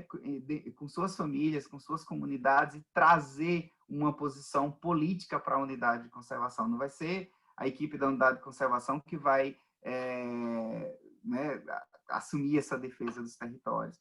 Eu acho que era esse o objetivo, de fazer essa reflexão sobre onde começa a história da pesca na nossa família, né? E como está a nossa família, a nossa comunidade hoje, né? Nessa realidade atual, né? E como e qual o papel da unidade de conservação, né? Que ambas as unidades de conservação, Resex ou APA, têm o objetivo de melhorar a qualidade de vida das populações, mas eles não podem, né? A gente não pode tomar as decisões sozinhos, nem a revelia, né, contra as comunidades. Tem que ser um diálogo, porque é para o benefício das comunidades. Aí eu vou terminar. Eu não sei, Gabi, se a gente teria um tempo ainda para discutir, de falar alguma coisa, mas deixa eu ver aqui. Tem algo que eu gostaria de compartilhar com vocês. Deixa eu ver. Apareceu para... Tá entrando. Tá dizendo que começou um compartilhamento. Tá, vocês estão vendo uma fotografia. Ih, saiu. Ih, saiu.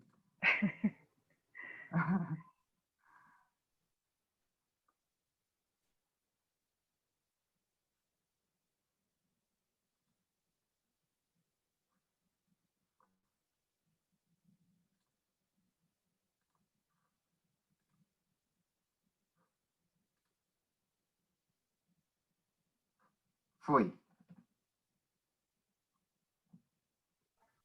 Agora apareceu. Uhum. Ver se eu consigo passar. Uma fotografia, só para o Pitinho também. Boa, Ju. Uma fotografia das marisqueiras, né? Uma bacia Aham. cheia de maçunim.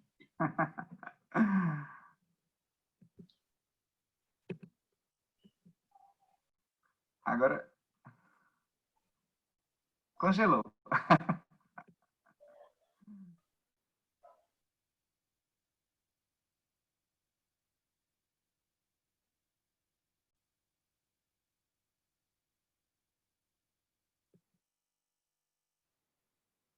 A imagem está congelada.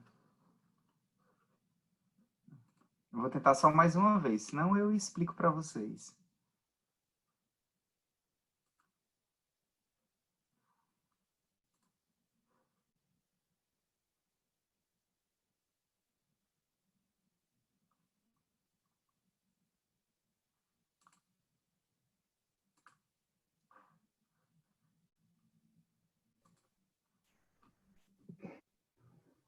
Entrou.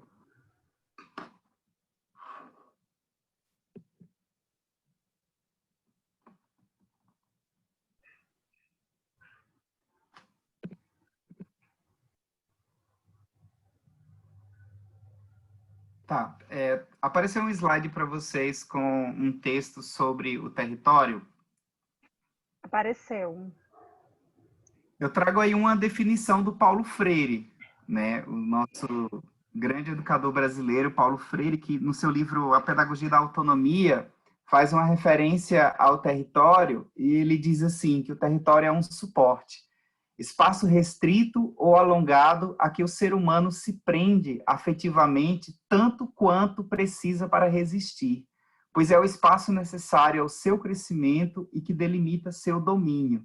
O território é promovido por homens e mulheres como um espaço de sentimento e resistência, um espaço em que nos reportamos e nos reconhecemos culturalmente, um espaço de reprodução, de vida e de trabalho. As palavras não são exatamente essas, né? A minha interpretação, né, da leitura do texto do Paulo Freire, o que eu tirei aí exatamente como ele escreve, está entre aspas, né? Então, quando ele diz assim, que se prende afetivamente tanto quanto precisa para resistir, né, o território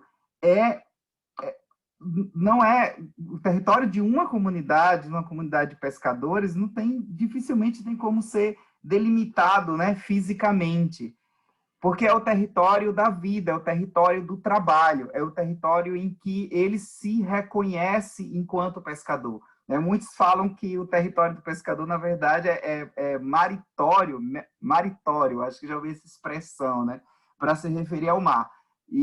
Mas é mais que o mar, né? O pescador, ele tem essa conexão às comunidades pescadoras entre o continente e o mar.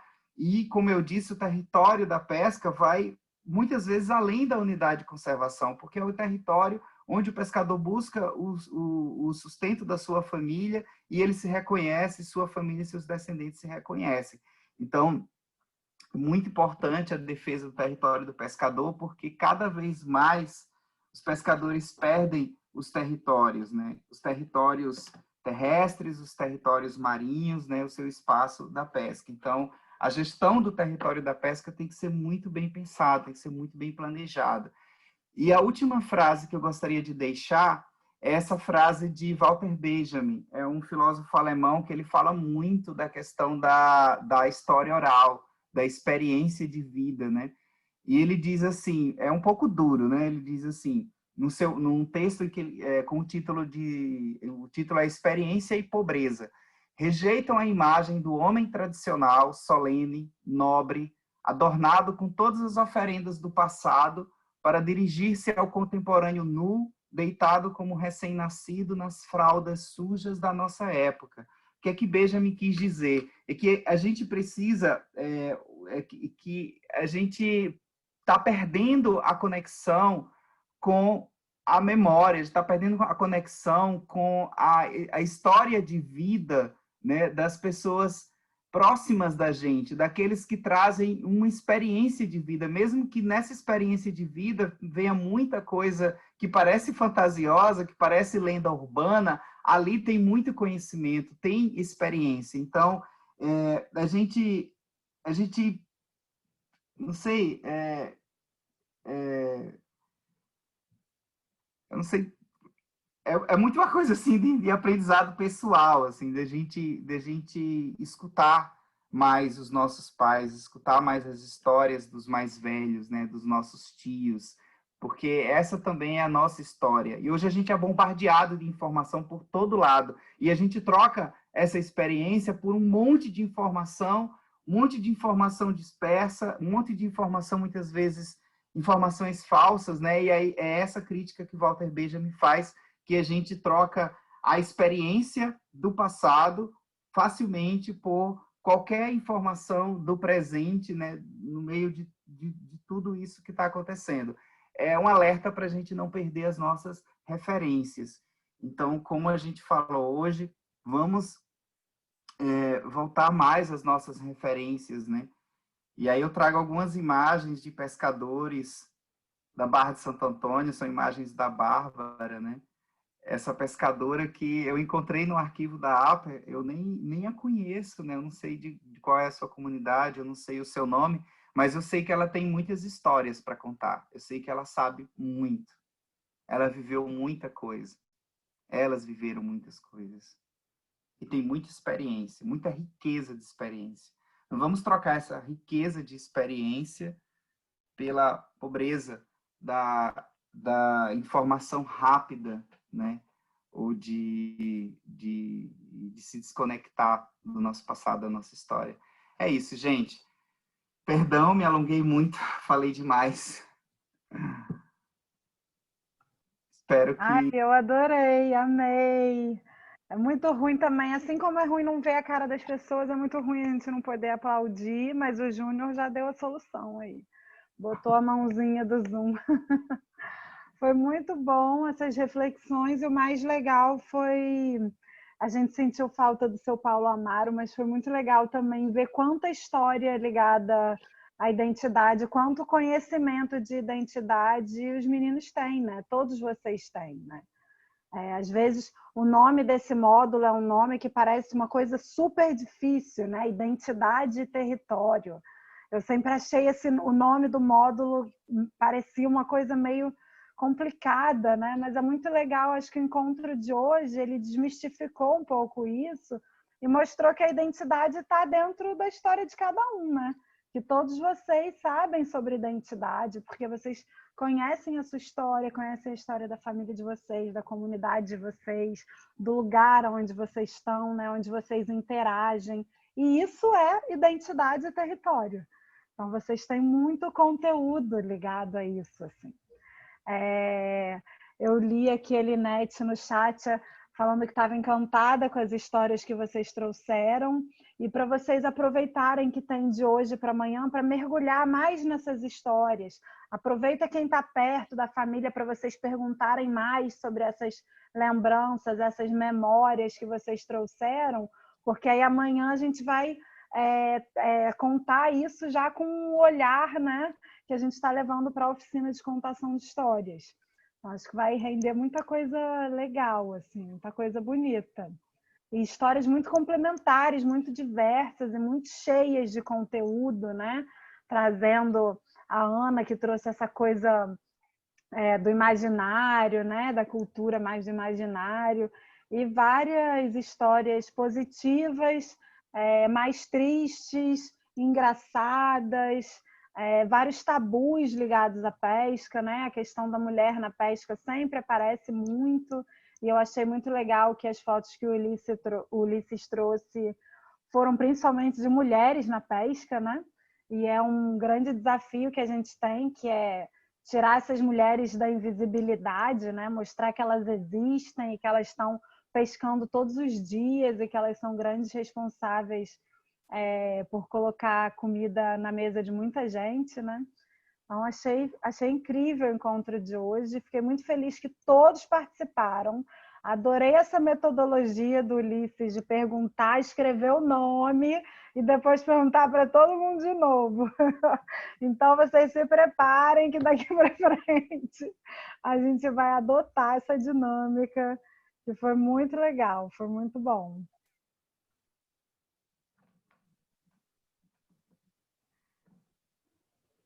Gabi, eu queria agradecer, eu fiquei muito feliz de ter participado hoje, de ter ajudado de alguma forma.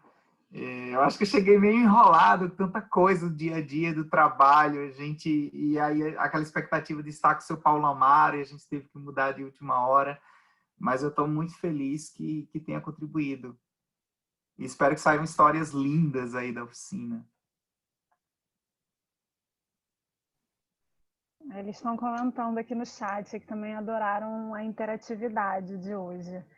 É isso, às vezes, para se virar nos 45 do segundo tempo, às vezes sai até melhor do que a gente tinha imaginado.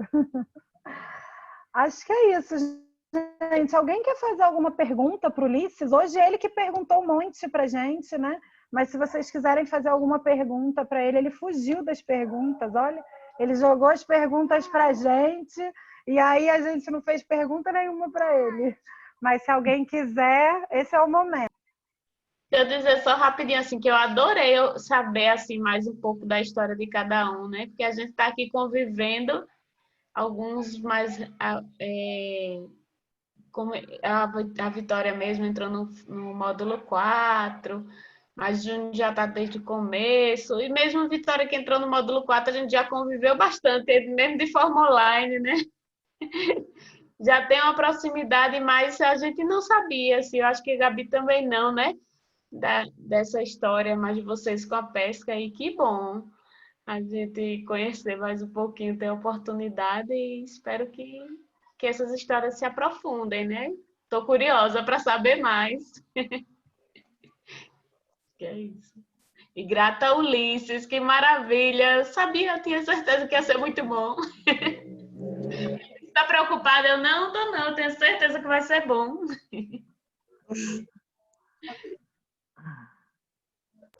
Ai, muito obrigado, May. Vai, fala aí, Pitiozinho. Estamos te ouvindo. Eu gostei daquela história da Ana, da mulher da capa preta. Eu chego, me arrepiei todinho aqui do Gochá, fiquei até com medo de vai falar. Mas eu já ouvi falar já. Era uma história que eu escutava bastante da minha avó, época de adolescente, né? Ela falava essas histórias como se na verdade fossem verdadeiras. E eu acreditava que era verdadeira, assim, no imaginário dela, né? Mas aí depois eu vi que é uma lenda urbana, faz parte do folclore alagoano, nosso folclore, né? Mas ela contava também essas histórias dos amigos em si. Minha avó era uma mulher boêmia na época, então as pessoas contavam essas histórias como se realmente fossem reais. Se eram reais, né? Não sei, mas ela contava com a realidade da capa preta, não, mas essa outra, de que o homem veio foi de madrugada para o mercado, porque trabalhava os machantes. As pessoas no mercado geralmente tem que chegar às 3h30, 4 da manhã.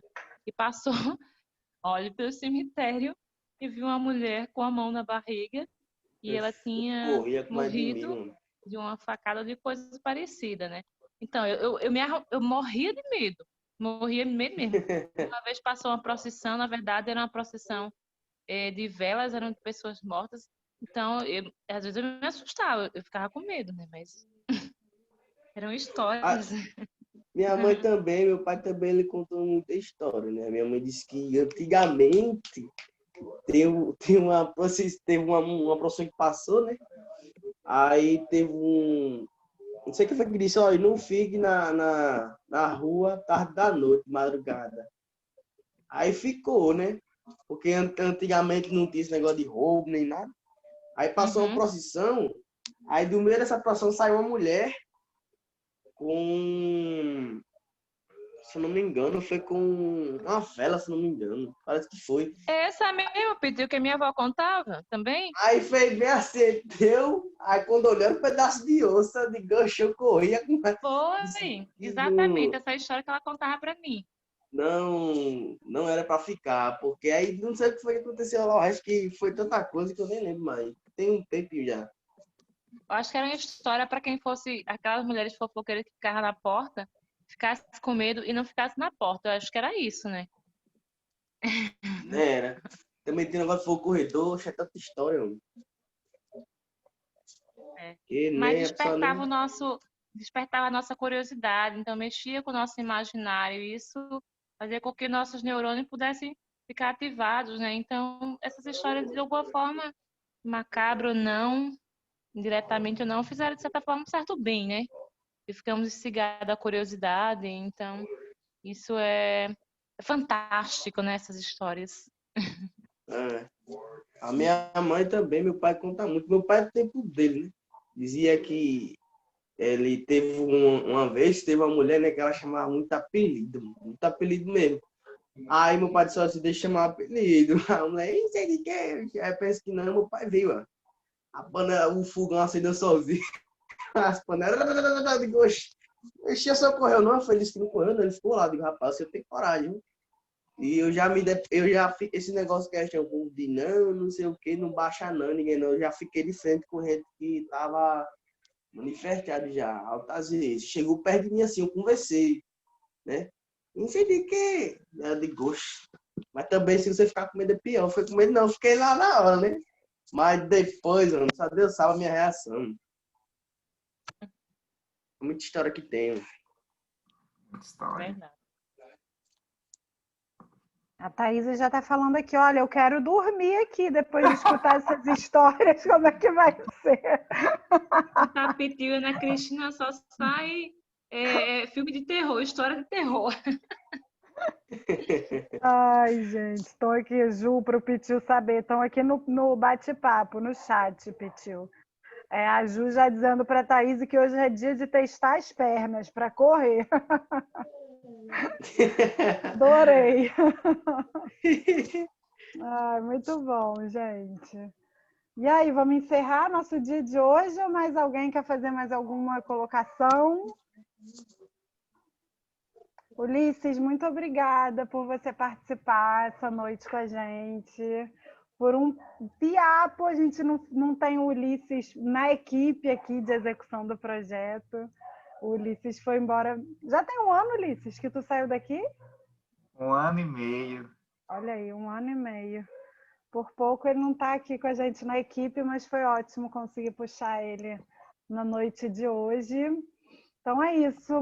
Vamos dormir com essas boas memórias, com essa curiosidade gostosa sobre a gente mesmo, né? A gente às vezes tem muita curiosidade dos outros e perde esse universo incrível que somos nós mesmos, né? Diga aí, Pitiu. Fazer nossa foto, viu? Nossa foto, com certeza. Quiser encerrar com uma música, tudo bem. Nossa foto e uma música, perfeito, Pitiuzinho, arrasou. Peraí, então, a galera vai abrindo a câmera aí enquanto a Ju tira a foto. A minha tá aberta ou tá feita? Tá a aberta, sua tá aberta e você está super bem enquadrado, com a viola na mão. Pode mandar ver no som. Mais ou menos aqui, né? Perfeito, tá perfeito. Beleza. Vai tirar print, é? Vai tirar print, isso aí. Vou ver se eu tiro um daqui também. Isso é que saiu? Saiu. Pode mandar ver no som, Pitiu. Eu vou cantar uma música, eu peguei ela de ontem pra hoje. Todo mundo deve conhecer, Te Devoro, do Djavan. Vou fazer. Estão me ouvindo aí? Estamos ouvindo sim. Ainda tem que ficar um pouquinho, senão vai tapar o som da viola.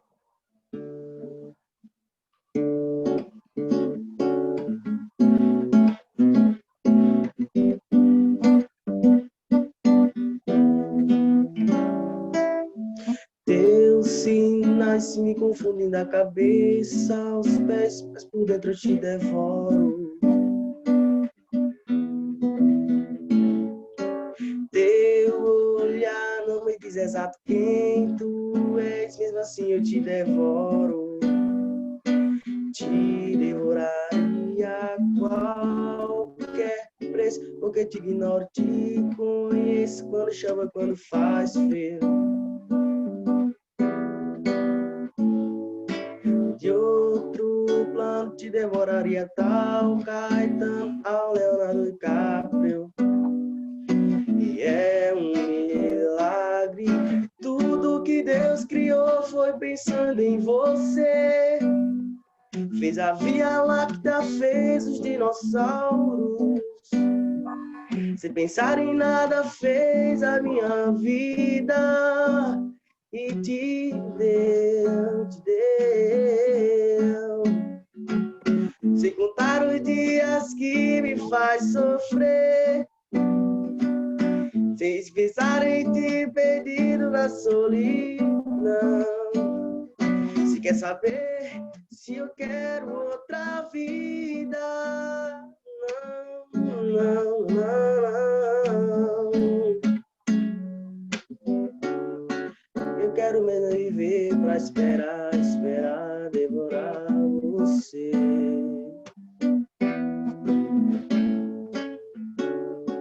Eu quero mesmo viver pra esperar, esperar, devorar você.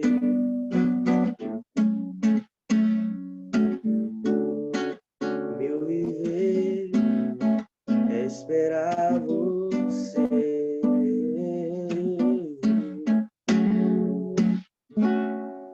Ah, não é muito bom não, mas tudo bem. Esqueci. Uhul, valeu, Pitiozinho. Rapaz, da próxima vez sai melhor. Já vamos combinar para amanhã uma autoral para abrir e uma outra para fechar, né? O Pitiozinho é compositor, tá? Não só toca, não. Ele é compositor de alto nível. É, né? Tenta compor uma música aí. Então tá, pessoal. Mais uma vez, muito obrigada a todos, todas. E amanhã estamos junto com a Linete. Muito mais inspiração. Boa noite para todo mundo. Boa noite, gente. Tchau, tchau. Valeu, Liz.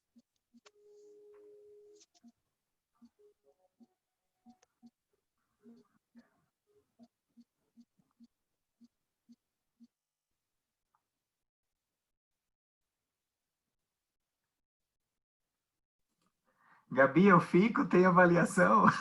Pode ter, se quiser. Eu e a Ju, a gente sempre fica. Rodrigo, pode ir para a gravação. Eu e a Ju, a gente sempre acaba ficando no final, um pouquinho. Deixa eu tirar todos aqui. Tchau, a galerinha Bruninho. fica doida para escutar nossas avaliações. Aí a gente fica removendo eles à força. Ai, achei ótimo, gente. Poderia ser lindo com o seu Amaro também, mas eu achei maravilhoso também sem ele. Achei que foi muito massa. Uhum. Então, depois que a Ju me falou que não estava conseguindo falar com o seu Amaro, desde sexta que eu mando mensagem pro seu Amaro. Dizendo, seu Amaro, vamos embora para a gente conversar. Eu queria ensaiar com o senhor, fazer as perguntas, ver se o senhor tem umas fotografias para levar. Então, eu tinha um roteirozinho de perguntas para o seu Amaro, né? Era sobre a história de vida dele, sobre... fazendo esse link com identidade e território, né? E aí, quando foi hoje à tarde que a Ju falou, aí eu pensei assim,